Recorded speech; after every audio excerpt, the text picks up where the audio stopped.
నమస్కారం అందరికీ. ఈరోజు మనం తెలుగువారి కొత్త సంవత్సరానికి ఆరంభమైన పవిత్రమైన పండుగ ఉగాది గురించి తెలుసుకుందాం. ఉగాది అంటే కొత్త ప్రారంభం, కొత్త ఆశలు, కొత్త కళల ప్రారంభం. ఉగాది అనే పదం యుగాది నుండి వచ్చింది. యుగ అంటే కాలం లేదా యుగం, ఆది అంటే ప్రారంభం. అందుకే ఉగాది అంటే కొత్త యుగానికి ప్రారంభం అని అర్థం. ఉగాది ప్రతి సంవత్సరం చైత్రమాస శుద్ధ పడ్యమి రోజున జరుపుకుంటారు. ఈ రోజుతోనే తెలుగు మరియు కన్నడ క్యాలెండర్ ప్రకారం కొత్త సంవత్సరం ప్రారంభమవుతుంది.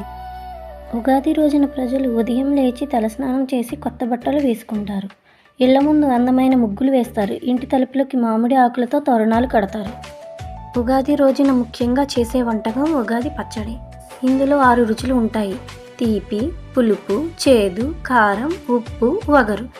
ఈ 6 రుచులు మన జీవితంలో వచ్చే సంతోషం, బాధ, కోపం, ఆశ్చర్యం, భయం, అసహ్యం వంటి భావాలను సూచిస్తాయి. ఉగాది రోజున చాలామంది పంచాంగ శ్రవణం వినడం కూడా చేస్తారు. దీనిలో కొత్త సంవత్సరంలో గ్రహాల ప్రభావం, రాశిఫలాలు చెబుతారు. ఉగాది మనకు ఒక ముఖ్యమైన సందేశం ఇస్తుంది. జీవితంలో సుఖదుఖాలు రెండూ ఉంటాయి. వాటిని సమానంగా స్వీకరించి ముందుకు సాగాలి. అందరికీ ఉగాది శుభాకాంక్షలు. మీ జీవితంలో ఈ కొత్త సంవత్సరం ఆనందం, ఆరోగ్యం, విజయాలను తీసుకురావాలని కోరుకుంటున్నాను. అలాగే ఈ వీడియో మీకు నచ్చినట్లయితే మన ఛానల్ని సబ్స్క్రైబ్ చేసుకోండి. Thank you.